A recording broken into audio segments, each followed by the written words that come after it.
I know you're saying to yourself that we actually did a review on this car, but it's not actually true. We didn't review this car as much as we gave you a first look at it when it first hit the dealership. And now I get to get behind the wheel of this car for a week and tell you how it really drives, how it really feels, and what's all new about the 2018 Tiguan.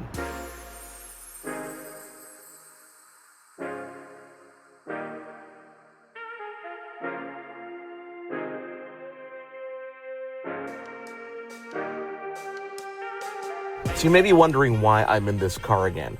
Okay, let me get the record straight. When the Tiguan was first announced, I was very excited about it. When it first landed at the dealership, I had to go see it in person, but I didn't have a chance to actually test drive the car.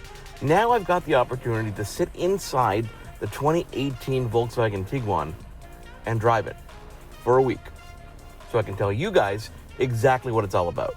Now, it's already been a couple days that I've been driving this car, so my first impressions, I've got to tell you right off the bat, are really, really good. So this is the 2018 Volkswagen Tiguan Highline.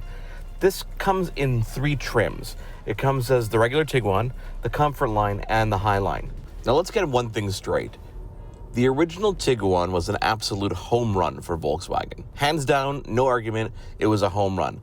It was one of the best crossover SUVs in the market. This 2018 Tiguan has a lot of hype to live up to, especially for Volkswagen enthusiasts or people kind of just waiting to see what this car is going to be. There were a couple major gripes about the original Tiguan. A couple. And these ones are not even game changers, by the way, because the car drove well, the car felt incredibly stable on the road, the car was nice and high, the 4Motion was incredible in the winter and on rough terrain. So what were the 2 complaints? Number 1, storage space. The trunk on the original Tiguan was basically the same size of a trunk in a Volkswagen Golf at the time, except imagine that you didn't have a sunken area in the trunk, so it was raised because you had a spare tire underneath. And imagine that the whole car was just lifted. So you had the same amount of space in a Volkswagen Golf in that Tiguan. And you expect a little bit more storage capacity in an SUV like that or a crossover SUV like that. So that was complaint number 1. Complaint number 2 on the original Tiguan was the aesthetics on the interior. The inside of the Tiguan, the original Tiguan, was comfortable. The actual aesthetic, the dash, and the way things were integrated into the car itself, you had these round vent holes. It really didn't match what Volkswagen was doing across the rest of the line. So those are the 2 big gripes. So, how did Volkswagen fare when it came to the 2018 Tiguan? First of all, storage. Absolutely, hands down, they fixed that problem. They did it by extending the car a little bit, and they also did it by adding an optional 3rd row of seats. So by adjusting everything on the interior, and by changing the whole design, really by redesigning this car from the ground up, they were able to give a lot more storage, and it's extremely noticeable when you take a look at the trunk in this car. So what about number 2, the aesthetics? Hands down, this is an absolute gorgeous vehicle. But sitting in the car is a very different experience from just looking at it and having someone kind of walk you through it. Now, we're in a Highline. There's a Comfort Line, a Trend Line, and a Highline. So the Highline obviously has all the bells and whistles. However, when it comes to the aesthetics, everything is laid out the same on all the different lines. You've still got a big touchscreen, you just may not have navigation and satellite radio, for example, or the Fender sound system. You still got a beautiful dash, it just may not be digital. So the aesthetics of this car really are absolutely gorgeous. Really cool straight lines, beautiful interior, very cool LED lighting, plus the technology on this car has absolutely every bell and whistle from the previously highest end Volkswagen. And you're looking at the Golf R, for example. The Golf R had every feature you could possibly think of. It actually didn't even have the digital dash until a 2nd generation of it, or the mid-year generation, but it had everything else. It had the adaptive cruise control, it had the different driving modes, it had the adaptive headlights, it had the everything you could think of was in the Golf R, and they've brought that to the Highline. The Highline has absolutely everything you could think of: rear view camera, 360 camera, remote car starter. If there's a feature that Volkswagen offers, it is available in this vehicle. And it's all available at a price that will not break the bank.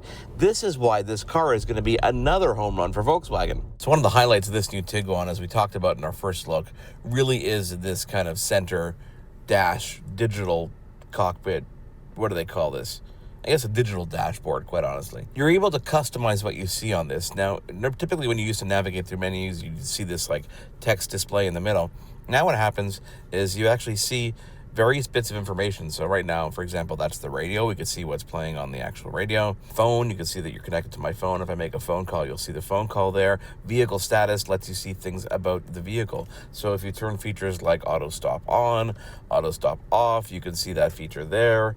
If you switch the vehicle to, for example, sport mode or normal mode or a custom mode, it's going to tell you what the driving mode is. Plus, a lot of different pieces of information are at your fingertips if you want them to be here. You can see the status of the different assistive systems and turn them on or off. You can see the navigation and it tells you where you want to go. It could actually display the map if you wanted to. So you can see the actual navigation map when you're actually navigating somewhere, which is pretty cool. You could enlarge the map display and get a way bigger view. So you can really customize everything that you see on this dashboard. Here in views, you can see that you can choose what you're seeing. So you've got the classic, which is just your classic speedometer. You've got the speed and gear. So within the actual displays, you see the speed that you're going digitally and the gear that you're in digitally. So as you switch it into different gears, you can see that it's doing that. Economy and range lets you see the economy on the left side and the range on the right side in the middle. Plus it has these blue indicators to show you when you're driving as economically as possible. Obviously your navigation view, which shows you navigation on the right side plus a time to destination on the left side if you wanted to. You could see driver assist systems inside the actual speedometer. Off-road settings, depending on what you're trying to do, it shows you the different spin and the angle of the actual wheels. So you can really customize this to show you the information that you want, which really allows you to keep your eyes kind of on the road and in front of you as opposed to looking on this radio to see what's going on, which is pretty cool. The infotainment system is really the center of this vehicle. It allows you to control a lot of different things. One of the things from previous versions of this infotainment system to this new version is that you've got this all glass finish that is really kind of cool. Although, as you can see, the fingerprints are absolutely everywhere, so you're going to be wiping that down a lot. You've got your traditional navigation, you've got your radio with your various bands, AM, FM, and Sirius XM if you have that package. You have your media control, which lets you choose from Bluetooth audio. There's a CD player in the actual glove compartment. There's navigation. There's 2 USB ports in this car. There's Bluetooth plus there's SD card slots, which is kind of cool too. There's voice activation, which is for someone who doesn't have, for example, Apple CarPlay or Android Auto. Lets you do things like navigation, telephone, radio, media, etc., etc.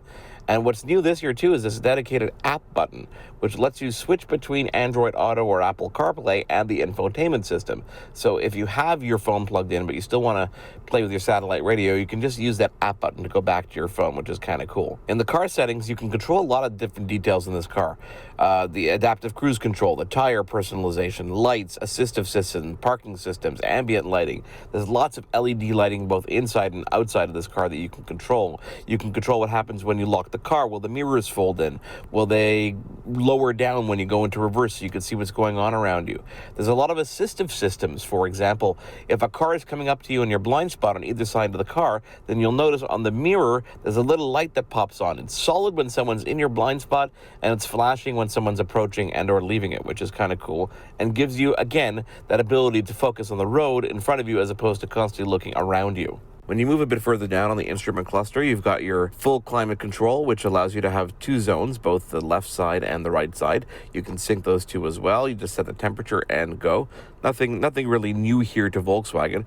What's cool and new is both 2 USB ports, an auxiliary input, and a 12-volt power supply. This means 2 people can be charging a phone in the front, plus you can pop in a USB key if you have content on there, plus you could put in like a lighter plug adapter if you have another device, or an auxiliary input, all right there in front of you. Now, we talked about the different modes on this car, and there are 4 different modes on this car.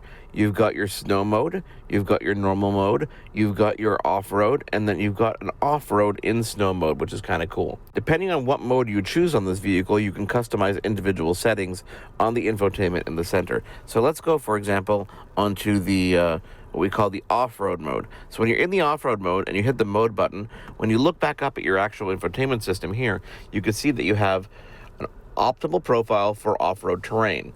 That's the information about it. And then you can see what's happening there. The steering is normal. The drive system is set to off-road. You've got all-wheel drive set to off-road. The adaptive cruise control is set to normal. You've got dynamic adaptive front lighting. The climate control stays the same. The hill descent, hill hold, parking assist. All these features are customizable depending on the mode that you're in your particular vehicle. So if we switch this, for example, let's switch it back to the normal mode. You can see I like driving in what we call sport mode over here. And if you want, you can even customize that. Hit the custom button, and then when you hit adjust, you can adjust all these things. So you can control the steering, the drive system, the cruise control, the climate control, the front headlight control. So a lot of this vehicle is customizable, as we alluded to earlier, and you can do that via the center infotainment system, or you can just kind of switch between the modes over there, thanks to this little jog dial in the car. The back seat of this car is extremely roomy. I'm not a tall person, but I'm also not that short. So you can see that this is the amount of leg room that a person has in the back seat when an adult is actually driving the vehicle. And that same thing for the passenger. My wife was in the car, and you can see there's plenty of leg room back here for up to 3 adults or 2 kids with car seats, with someone stuck between the two. You've even got a USB control back here, plus a 12-volt power supply. So if you wanted to add something, or someone's using an iPad back here and they need to charge, you can see there's plenty of room for that.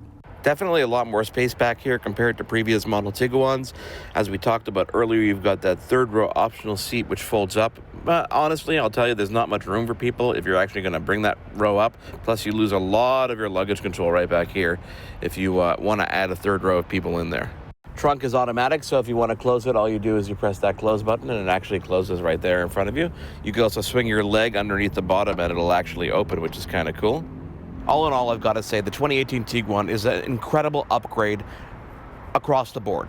From the drive, the suspension, the feel, this brand new engine really sets it apart from anything else in the market today, especially when it comes to the price point and the creature comforts and those incredible aesthetic details that they've done on both the interior and the exterior of the car.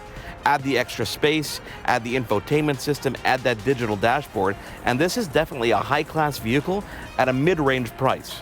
I would not be surprised if by the time you're watching this video, you're going to see more and more of the 2018 Tiguan in all its glorious colors on the road absolutely everywhere.